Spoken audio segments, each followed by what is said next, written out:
So नमस्कार मित्रांनो, काय चाललंय, कसं काय सुटलेलं आहे मेन म्हणजे कॉलेजवरून सुटलोय, वाजलेले आहेत 6 आणि मी माईकचा सेटअप चेंज केलेला आहे बिकॉज व्हॉईसमध्ये खूप प्रॉब्लेम्स येत होते, मला ते समजलेलं आहे. आणि जर व्ह्यूज पाहिजेत, लोक बघायला पाहिजेत ब्लॉग, तर माईकचं व्हॉईस खूप चांगलं करावं लागेल, मला समजलेलं आहे.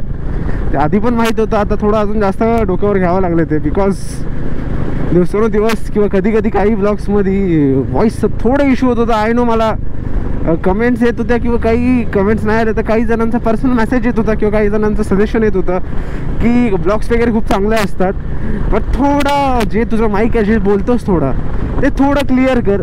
आता मी क्लिअरच बोलतो, बट बेसिकली काय होतो, व्हॉईस काय बोलतात इको झालं, एक इको वगैरे होतो आणि त्यामुळे थोडंसं व्हॉईसमध्ये इश्यू होतो.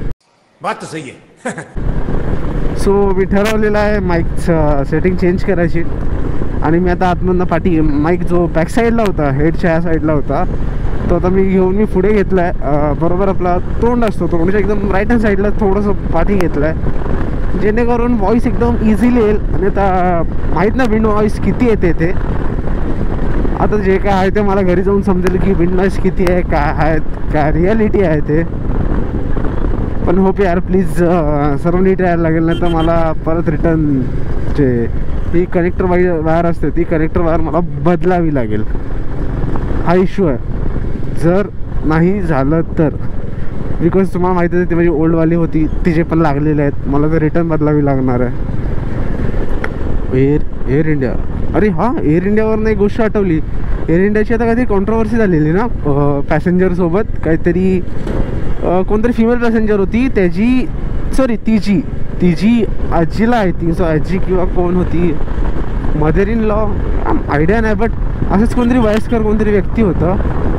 त्या व्यक्तीबद्दल काहीतरी ह्या लोकांनी व्हीलचेअरसाठी पैसे वगैरे पे केलेले फ्लाईटसाठी. तर फ्लाईट अटेंडंट असते जे कोण घेऊन जातो ते त्या वयस्कर लोकांना व्हीलचेअरवरनं, ते नेताना काहीतरी हलगर्जीपणा केला आणि बोलतात की काहीतरी त्या ज्या आजी होत्या किंवा त्या कोण वयस्कर ज्या बाई होत्या त्या खूप जो बेकार पडलेले आहेत, म्हणजे त्यांचं बोलतात की त्यांचं होठ वगैरे फुटलं पूर्ण. मेन म्हणजे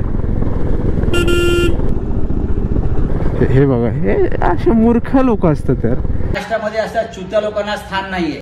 काय पडलेलीच ना तोंडावर ना, काय बोलतात ना, हे काय बोलतात, दुःख बोलतोय काय, गिल्ट वगैरे काय काय म्हणजे काहीच नाही तोंडावर, गिल्ट वगैरे बिंदास चाललंय. हेल्मेट नाही, काय नाही, स्वतः मारणार ना दुसऱ्यांना पण मारणार. लोकांना बोलून काय फायदा नाही हो. आहे ना, थोडा भडकतोय मी पण यार, गोष्ट पण तशीच आहे ना यार. यार व्यक्ती मेला तर काय कोण देणार आहे भरून, हे लोक भरून देणार आहेत, हे स्वतः सरळ जात नाही त्यात. लोक सिग्नल का विसरतात मला ते समजत नाही. लोक सिग्नल वगैरे बंद करायला विसरतात.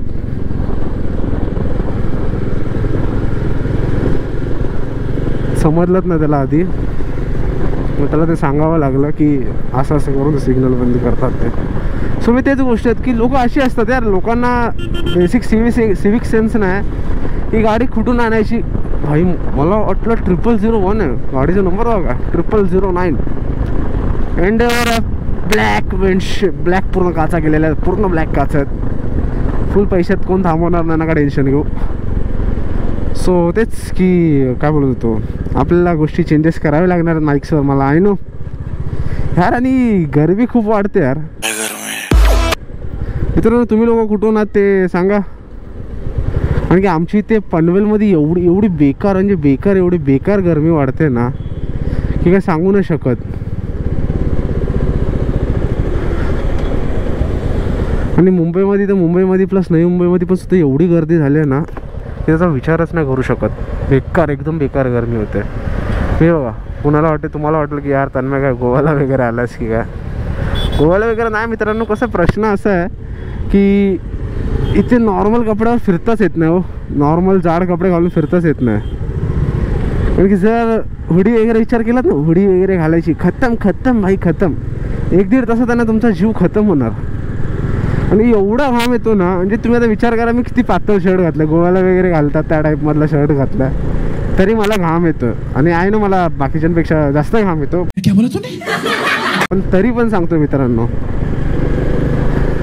की एवढी बेकार गरमी होती. आत्ताशी जस्ट मार्च स्टार्टिंग आहे. आजची तारीख किती आहे? तारीख नाही दिली आहे मी, अंदाजे करून 9 मार्च असेल आज आय थिंक सो. म्हणजे अजून होलीसुद्धा झाली नाही. आय थिंक 1-2 आमच्या गावी होलीचे पहिलं जे असतो ते पेटला गेलं आहे. होली लावली गेली आहे 1-2 होली, बट तरी पण अजून प्रॉपर मोठी होली लावली नाही गेली आहे. तरी विचार करा गर्दी किती, गरमी किती व्हायला. भाई ही एक गाडी भाई, मी हेट नाही करत यार कुणाला, बट या गाडीचं काय ग्राउंड क्लिअरन्स आहे सांगा ना मला. भाई थोडंसं दगडनं आला ती गाडी ठोकून जाईल खालतून. गुड बाय गया. असं तर मला वाटतं अंडरग्राऊंड बसलं की काय माणूस. हा ना, ती गाडी आधीच एवढी, माणूस बसल्यावर एवढा वाटतं ते.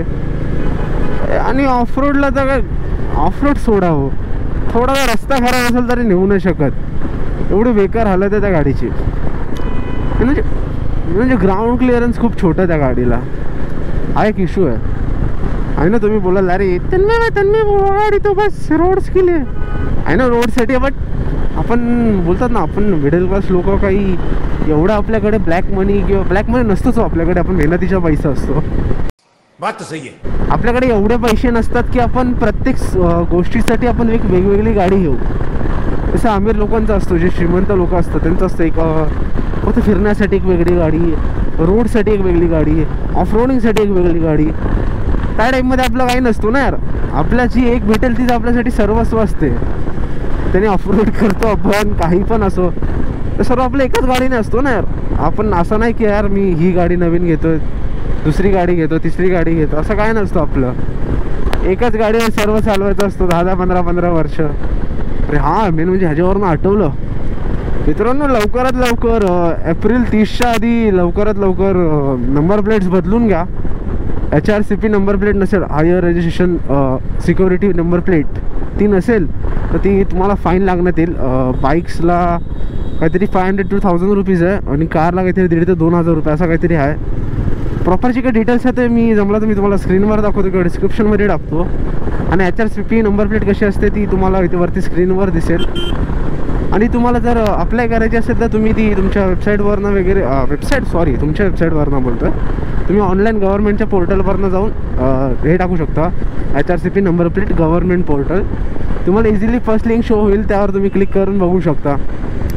HTTPS ही असेल लिंक, ती म्हणजे सिक्युरिटीवाली लिंक असेल, त्यावर क्लिक करून तुम्ही प्रोसिजर करू शकता. 2 व्हीलरसाठी अराऊंड काहीतरी 550 किंवा 700 रुपये काहीतरी आहे आणि कारसाठी अराऊंड 850 ते 900 रुपये चार्जेस आहेत नंबर प्लेटसाठी. सो जेवढा लवकरात लवकर तुम्हाला बदलता येईल तेवढा लवकरात लवकर बदलून घ्या, जेणेकरून तुम्हाला इश्यू नाही होणार किंवा तुमच्या फॅमिली मेंबरला इश्यू नाही होणार कधी कोण गाडी बाहेर घेऊन गेला तर. बिकॉज खूप स्ट्रिक्स होतात आणि आय नो मला ते का चालले आहेत ते. तुम्हाला पण माहिती आहे मित्रांनो त्या गोष्टी का चालू आहेत त्या. तू समझा? हाँ. नहीं तू समझा नहीं. सो जेवढा लवकरात लवकर होईल तेवढं चेंज करून घ्या, तुमच्यासाठीच बरं यार. त्या 500-700 रुपयाच्या नंबर प्लेटसाठी उगाच गाडीवर 2000चा फाईन कशाला पडून घेत आहे, बरोबर ना. आणि ते वन टाईम होईल यार, एकदा लावल्यानंतर 5-6 वर्ष तुम्हाला बघायला नको. जसं की आता आपल्या चार्लीची जी नंबर प्लेट आहे तीच HRCP हायर रजिस्ट्रेशन प्लेट आहे, ती तिलाच त्या प्लेटलाच बोलतात. जेणेकरून कसं असतं, तुमची गाडी देऊ ना खरो कधी तुमची गाडी जर समजा चोरी झाली तर तुम्हाला ती काय बोलतात, ती गाडी इझिली म्हणजे भेटण्यासाठी इझी होतं खूप. ती गाडी शोधण्यासाठी वगैरे खूप इझी पडते तुम्हाला ती. आणि चोरी होण्याचे पण चान्सेस खूप कमी असतात जर तुम्ही ती गाडी तुम्ही ती नंबर प्लेट लावून घेतली तर.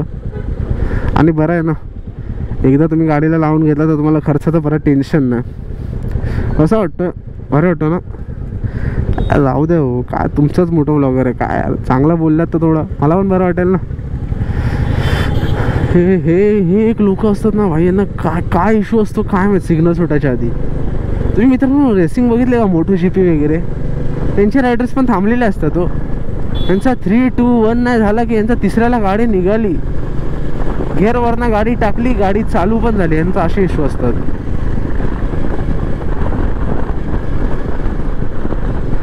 पूर्ण सिग्नल सुटेपर्यंत थांबायचंच नाही आणि नंतर समोरच्या गाडीने डॅश केलं, ॲक्सिडेंट झालं की कोसत राहायचं फक्त की गाडी ठोकली. आता हे बघा, आता हा जो मध्ये होणार आहे तो काय करतो, गाडी कशी चालवतो. साईडला दे ना त्याला, थोडं साईडला जागा देऊ शकतो. पाठच्या कारवाला जरा हॉर्न मारतोय, हां हे होई ना बात ब्रो, साईडला हो कारवाल्यांना जाऊ दे, आपण कशाला रिस्क घ्यायचं. आपल्या जीवाला का आपण रिक्स घ्यायचं, बरोबर ना. हो, सावकाश सावकाश. सो रिक्स नका घेऊ यार. Stay safe, happy ride. एवढंच कामं करत जा, एन्जॉय करा यार तुमच्या प्रत्येक राईडला. आणि ब्लॉग वगैरे कसे वाटतात मला ते सुद्धा कमेंट करा. आता होप सो यार हे फक्त सर्व रेकॉर्ड झाला पाहिजे, नाही तर यार लागले म्हणजे खरं होतं लागले. सो आजसाठी एवढंच. भेटू आपण पुढच्या तरी नवीन कोणत्या तरी कॉन्टेंटसोबत, नवीन कोणत्या तरी व्हिडिओसोबत. Till then bye bye. पाठचे व्हिडिओ बघा, एन्जॉय करा. Stay safe, happy ride. Bye bye.